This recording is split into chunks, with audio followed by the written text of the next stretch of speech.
Hi everyone, कैसे हैं आप सब। वेलकम टू द शिक्षा जोन। आई होप आप सबकी प्रिपरेशन अच्छी चल रही होगी।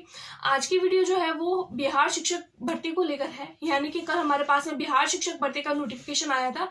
वो नोटिफिकेशन जो था वो 6 to 8, 9, 10 और 11, 12 वालों के लिए था। 1st to 5th वालों के लिए नहीं था।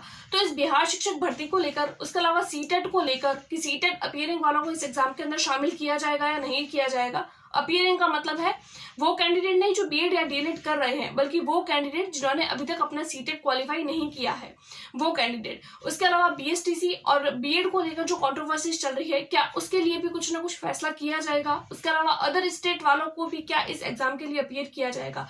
तो इतने सारी जो है वो क्वेश्चन क्वेरीज आ रही थी, तो इतने सारे क्वेश्चन का आंसर जो है वो कमेंट बॉक्स में देना पॉसिबल नहीं हो पाता है। तो मैंने सोचा क्यों ना एक छोटी सी समराइज पूरी की पूरी एक अच्छी सी वीडियो बना दी जाए।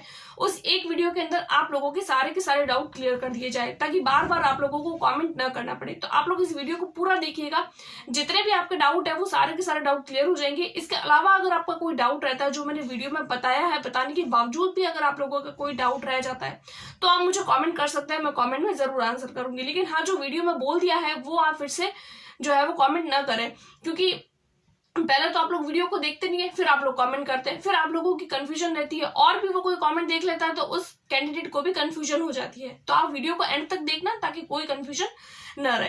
तो सबसे पहले हम धीरे धीरे एक एक टॉपिक पर बात करेंगे। सबसे पहले तो हम लोग बात करेंगे बिहार शिक्षक भर्ती की। तो मैं आप लोगों को कंफर्म कर दूं कि ये जो शिक्षक भर्ती है वो 1st to 5th वालों के लिए नहीं है। तो ये वैकेंसी 6 से लेकर 12 तक वालों के लिए है, यानी कि 6, 7, 8, उसके बाद में 9, 10, उसके बाद में 11, 12, इस तरीके से ये वैकेंसी निकाली गई है। उसके बाद में हम बात करते हैं 6 to 8 वालों के लिए। तो हम लोगों को पता है कि इसके अंदर हम लोगों को क्या क्या क्वालिफिकेशन चाहिए होती है। सबसे पहले तो हमारे पास में बीएड होना चाहिए, साथ में हमारे पास में ग्रेजुएशन होनी चाहिए। अब बात आती है कि क्या इसके लिए सीटेट चाहिए, तो जी हाँ, इस एग्जाम के लिए हम लोगों को सीटेट क्वालिफाई हमारा होना चाहिए। अब बात आती है कि सीटेट क्वालिफाई तो होना चाहिए, लेकिन क्या अपीयरिंग वालों को इस एग्जाम के अंदर शामिल किया जा सकता है। अपीयरिंग वालों का मतलब है कि जो कैंडिडेट अभी दिसंबर सीटेट वाला पेपर देंगे, उन कैंडिडेट को भी क्या इस भर्ती में शामिल किया जाएगा। तो देखिए, इसको लेकर अभी तक किसी भी तरीके की कोई हमारे पास में कंफर्मेशन न्यूज नहीं है। कंफर्म नहीं कह सकते कि शामिल करेंगे या नहीं करेंगे, क्योंकि हम लोगों को पता है कि बिहार की जो वैकेंसी है उसके बारे में नोटिफिकेशन कल आया है।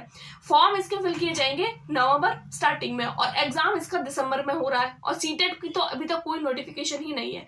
चांसेस है कि सीटेट जो है वो दिसंबर तक हो जाएगा, हो सकता है दिसंबर के एंड में हो सकता है जनवरी में भी हो जाए, लेकिन ये लोग पेपर जो है वो दिसंबर में ही करवा रहे हैं। तो अगर इन लोगों को शामिल करना होगा सीटेट अपीयरिंग वालों को, तो ये अपने एग्जाम को 5 से 10 दिन तक या थोड़े दिन जो है वो आगे पीछे कर सकते हैं। उसके अलावा तो कोई भी ऑफिशियल न्यूज आएगी उसके बाद में ही हम बता सकते हैं। हमको पता है कि नवंबर में बिहार का जो पेपर है वो नवंबर में उसके फॉर्म फिल किए जा रहे हैं 1st वीक में, और जो इसका जो पेपर है वो दिसंबर के वो भी 1st वीक में करवाया जा रहा है 10 के आसपास। उसके अलावा हम बात करते हैं अदर स्टेट वालों को। तो देखिए, बिल्कुल अदर स्टेट वालों को इसमें शामिल किया गया है। जो भी आपके क्वालिफिकेशन है, अगर आप लोग उस क्वालिफिकेशन के क्राइटेरिया को हिट कर जाते हैं तो आप उस एग्जाम के लिए अपीयर हो पाते हैं। उसके अलावा बात करते हैं हम डॉक्यूमेंट्स की, डॉक्यूमेंट क्या क्या चाहिए अदर स्टेट वालों को। तो देखिए, अगर आप लोग बिहार से हैं तो आप लोगों को अपना मूल निवास प्रमाण पत्र, आप लोगों का जाति निवास प्रमाण पत्र, उसके अलावा जो भी आपके क्राइटेरियाज होते हैं क्वालिफिकेशन को लेकर, वो सब चाहिए। अगर आप लोग अदर स्टेट से हैं तो अदर स्टेट वालों को तो ऑब्वियसली हम लोगों को मूल निवास वगैरह कुछ भी नहीं चाहिए। हम लोगों के जो भी ग्रेजुएशन, बीएड, डीएलएड, इन सब के जो भी हमारे पास में क्वालिफिकेशन है, सिर्फ क्वालिफिकेशन चाहिए। उसके बाद में हम बात करते हैं महिलाओं के आरक्षण को लेकर। तो देखिए, महिलाओं को स्पेशली आरक्षण हर बार मिलता आया है, और इस शिक्षक भर्ती में भी आप लोगों को आरक्षण मिलेगा। तो महिलाओं को इस चीज को लेकर जो है वो टेंशन में आने की जरूरत नहीं है कि क्या हम लोगों को इस में आरक्षण मिलेगा नहीं मिलेगा, क्योंकि सीटेट के लिए जो है वो हम लोगों को पता है कि 90 मार्क लाने होते हैं, लेकिन महिलाओं को जो है वो कुछ स्पेशल क्राइटेरिया इसके लिए फाइनल किया गया है। तो अगर आप लोग उसको हिट कर पाते हैं तो आप लोग इस एग्जाम के लिए आराम से अपीयर हो पाते हैं। उसके बाद में हम बात करें, अगर आप लोगों ने 6th to 8th तक अगर आप लोग वैकेंसी के लिए फॉर्म फिल करना चाहते हैं, तो क्या इसके अंदर अगर आप लोगों ने डीएलएड किया है तो आप इसके अंदर शामिल हो सकते हैं।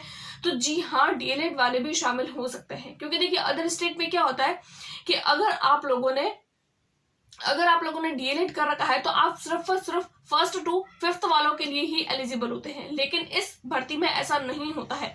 हर बार ही नहीं होता है, पिछली बार भी नहीं हुआ था, इस बार भी नहीं होगा।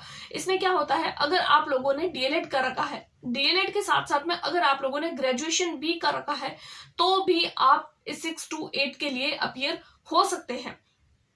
अगर आप लोगों ने इसके साथ साथ में आप लोगों को सीटेट का पेपर भी चाहिए, तो देखिए आप लोगों को सीटेट का पेपर 1 नहीं चाहिए, इसके लिए सीटेट का पेपर 2 चाहिए। अब बहुत सारे कैंडिडेट ये है, इनके माइंड में ये सवाल आ रहा है कि अब आप लोग सीटेट पेपर 1 के लिए प्रिपेयर करें, पेपर 2 के लिए प्रिपेयर करें, अगर आप लोगों ने डीएलएड कर रखा है तो कौन से पेपर के लिए प्रिपेयर करें। तो देखिए, अगर आप लोगों ने बीएड डीएलएड दोनों कर रखे हैं, या अगर आप लोगों ने एक भी कर रखा है, तो आप लोगों को दोनों पेपर के लिए प्रिपेयर करना चाहिए। क्योंकि देखिए, कुछ भी हो सकता है। जैसा अभी सुप्रीम कोर्ट का फैसला आया था कि फर्स्ट टू फिफ्थ वालों के लिए सिर्फ और सिर्फ जो है वो डीएलएड वालों को ही शामिल किया जा रहा है, बीएड वालों को शामिल नहीं किया जाता है।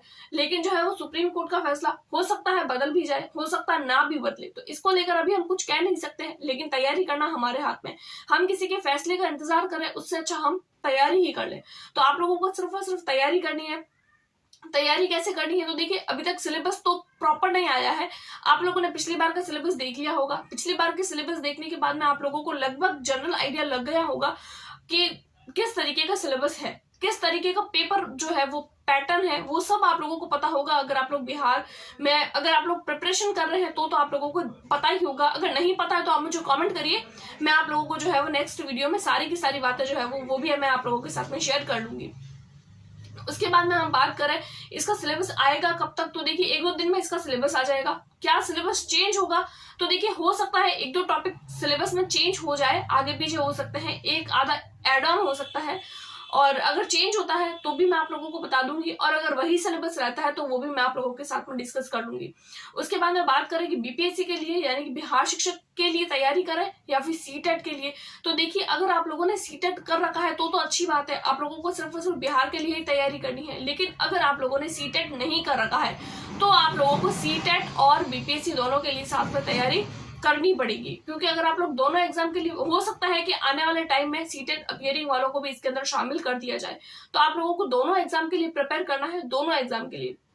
बहुत सारे कैंडिडेट यूं भी सोचते हैं कि दोनों एग्जाम के लिए कंफ्यूजन बनी रहती है कि पहले किसका करे बाद में किसका करे, दोनों साथ में पढ़ेंगे, दोनों में नहीं रह जाएगी, दोनों में कहीं रह नहीं जाए। तो देखिए आप लोग बीपीएससी के लिए फोकस करिए। अगर आप लोग बीपीएससी के मेन टॉपिक जो सीटेट में भी पूछे जाते हैं, जो ऐसा टॉपिक जो कॉमन है, उन दोनों कॉमन टॉपिक्स को आप लोग सबसे पहले पढ़ लीजिए। कॉमन टॉपिक्स पढ़ने से क्या होगा, आप लोगों का सीटेट तो क्वालिफाई हो ही जाएगा, क्योंकि सीटेट के लिए तो हम लोगों को सिर्फ और सिर्फ क्वालिफाइंग मार्क ही चाहिए, 90 नंबर लाने हैं। उसके अलावा अगर आप लोग कैटेगरी से हैं तो कुछ 2-4 मार्क जो है वो आगे पीछे हो जाते हैं, वो आप लोगों को पता ही है। उसके बाद में हम लोग बात करते हैं कि आप लोगों को सीटेट के लिए प्रिपरेशन किस तरीके से करनी है। तो देखिए सीटेट के लिए तो मैं हमेशा बताती हूँ आप लोगों को प्रीवियस ईयर देखना है प्लस एनसीईआरटी। बीपीएससी के लिए प्रिपरेशन किस तरीके से करनी है, तो बीपीएससी के लिए भी मैं आप लोगों को हमेशा बता रही हूँ, आप लोगों को सबसे पहले अपना प्रीवियस ईयर ही देखना है। क्योंकि अभी जो बिहार में थोड़े टाइम पहले जो पेपर हुआ था उसका लेवल आप लोगों ने देख लिया होगा। जिस तरीके से पेपर आया है वो हर बार की पेपर से एकदम अलग था, यानी एकदम हाई लेवल का था। जो सिलेबस में दिया गया था, सिलेबस के बहुत दूर दूर तक उसका कोई नाता नहीं था, लेकिन फिर भी उस तरीके के क्वेश्चन पूछ लिए गए। तो आपको क्या पढ़ना है, कैसे पढ़ना है, किस हद तक पढ़ना है, वो आप लोगों को प्रीवियस ईयर क्वेश्चन पेपर यानी अभी जो शिक्षक भर्ती हुई थी उसका पेपर देखने पर ही आइडिया लगेगा। तो सबसे पहले तो आप लोगों को अपना सिलेबस आने देना है, सिलेबस को अच्छे से देख लीजिए। उसके बाद में आप लोगों को कुछ प्रीवियस ईयर क्वेश्चन पेपर देख लीजिए। उसके बाद में आप एनसीईआरटी उठाइए, क्योंकि जो भी शिक्षक भर्ती होती है या कोई भी एग्जाम होता है उसमें सबसे ज्यादा इंपॉर्टेंट होती है एनसीईआरटी। तो आप लोगों को एनसीईआरटी पढ़नी है, एनसीईआरटी पे फोकस करना है। उसके अलावा मैं तो आप लोगों की हेल्प करती ही हूँ, स्पेशली टीचिंग एग्जाम के लिए। टीचिंग एग्जाम में भी स्पेशली आप लोगों के लिए हेल्प करती हूँ सीटेट में, क्योंकि मैंने खुद ने सीटेट दिया है तो मुझे पता है किस तरीके से हम एग्जाम के लिए प्रिपेयर करते हैं, किस तरीके से नोट्स बनाते हैं, किस तरीके से हम इस एग्जाम को क्वालिफाई कर सकते हैं फर्स्ट अटेम्प्ट में। क्योंकि मैंने खुद ने भी इस एग्जाम को फर्स्ट अटेम्प्ट में ही क्लियर किया था। तो बीपीएससी के लिए जितने भी आप लोगों के डाउट है, और अगर कोई डाउट है तो आप मुझे कमेंट कर सकते हैं। आई होप सो एक वीडियो में आप लोगों के सारे डाउट क्लियर हो गए होंगे। इसके अलावा भी कोई डाउट तो आप मुझे कमेंट कर लीजिए, मैं एज पॉसिबल हो सकेगा तो उसका आंसर करने की कोशिश करूंगी। सीटेट के लिए भी अगर किसी भी तरीके की कोई कंफ्यूजन है तो आप मुझे कमेंट करिए, मैं उसकी जरूर आंसर करूंगी। तो आज की वीडियो में इतना ही, मिलते हैं नेक्स्ट वीडियो में। Thanks for watching.